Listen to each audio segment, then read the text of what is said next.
আসসালামু আলাইকুম। আমরা বর্তমান আছি চট্টগ্রাম পাঁচলাইশ এলাকাতে মেডিকেল হসপিটালে। আপনারা দেখছেন গতকাল আমাদের আদিব ভাই জান্নাতকে নিয়ে মা শিশু থেকে খুব অসুস্থ ছিল, আইসিইউ দরকার ছিল। আমাদের কায়সার আলী চৌধুরী ভাই ফেডিকেয়ারে সেটা সুব্যবস্থা করেছে। আমরা বর্তমানে ডাক্তার সাথে কথা বলছি। কথা বলার পর তার আপডেটটা জানার জন্য আমরা ভিডিওটা একটু আপলোড করবো। জান্নাত আগের তুলনায় কিছুটা ভালো আছে, কিন্তু তার অনেকগুলো সমস্যা রয়ে গেছে। ডাক্তার বলছে আরো কিছুদিন থাকতে হবে, কিছু পরীক্ষা করতে হবে। তার পেটের যে সমস্যা, যে রক্ত খননটা, রক্ত বমিটা হচ্ছে, সেটা ভালো হতে একটু সময় লাগবে। দেশবাসীর কাছে প্রবাসী যারা আছে, আমরা জান্নাতের জন্য সবার কাছে প্রার্থনা করতেছি ও যেন ভালো হয়ে যেন আবার পরিবারের কাছে ফিরে যেতে পারে।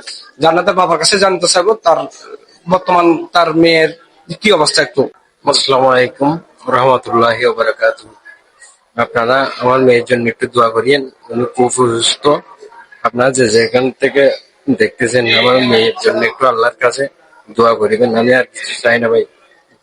জান্নাতের বাবা দেশবাসীর কাছে দোয়া চাইছে ওর মেয়ে যেন সুস্থ হয়ে যেন আবার ঘরে ফিরে, পুরো বাচ্চা সেই জন্য আবার সবার সাথে হই হুল্লোড় করে স্কুলে যেতে পারে, সবাইকে হাসিমাইতে রাখতে হবে। আর যে এটার পিছনে অবদান রাখেছেন আমাদের আদিব ভাই, চট্টগ্রামের আনোয়ারের এক দৃষ্টান্তের একজন মানুষ, যার কথা বললেন হয়, ওনাকে অসংখ্য ধন্যবাদ। অনেক অসুস্থ মানুষের পাশে দাঁড়িয়ে যাদেরকে ভালো করে তার পরিবারে ফিরিয়েছে। আজকে ওনার সাথে একটু কথা বলবো। আদিব ভাই, জান্নাতকে নিয়ে আজকে আপনি দীর্ঘদিন ধরে কাজ করতেছেন, কি অবস্থা এখন একটু বলবেন? জান্নাতের অবস্থা আমি যখন চট্টগ্রাম মেডিকেলে দেখি, জান্নাতের অবস্থা অনেক ক্রিটিক্যাল ছিল। মানে টাকার অভাবে জান্নাতের বাবা একটা কাগজ নিয়ে যে মানুষের ধারে ধারে ভিক্ষা করছে, ওই জায়গা থেকে আমি ওর কষ্টটা সহ্য করতে পারিনি। পরে একটা ভিডিও আপলোড করছি, আল্লাহর রহমতে ভিডিওটা সারা বাংলাদেশের মানুষ ভালো রেসপন্স করছে। আসলে জান্নাত এমন একটা মেয়ে, আসলে তার কথাগুলো শুনলে না হৃদয়ে স্পন্দে গেতে যায়। আসলে তার জন্য দোয়া করবেন। এত কিছু আসলে বলার দরকার নেই। মানে যখন আমরা কালকে গুরুতর অবস্থা, মানে এমন অবস্থা হয়, আগ্রাবাদ মা শিশু হসপিটালে আইসিইউর বেড পাইনি।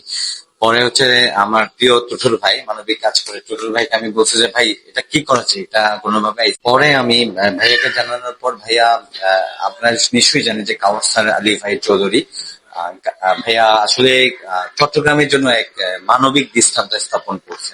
তো ভাইয়া যখনই যে সময় আসলে ভাইয়াকে কল দিয়ে সাথে সাথে ছুটে আছে অসহায় মানুষের পাশে দাঁড়ানোর জন্য।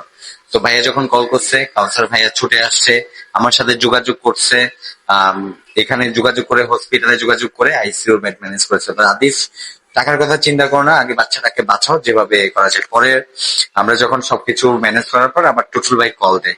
টুটুল ভাই কল দেওয়ার পর বলছে আদিফ আমি আসবো, সবকিছু আমি ভাইয়ের সমস্যা আমরা ম্যানেজ করে ফেলছি। এইভাবে আসলে সবকিছু একজন আরেকজনের পাশে দাঁড়াচ্ছে। পরে আবার আজাদ ভাই আবার রাতের 1টা বাজে কল দিয়ে বলছে আদিফ যে কোনো বিপদে তুমি আমাকে বলবা, তোমার পাশে আছে।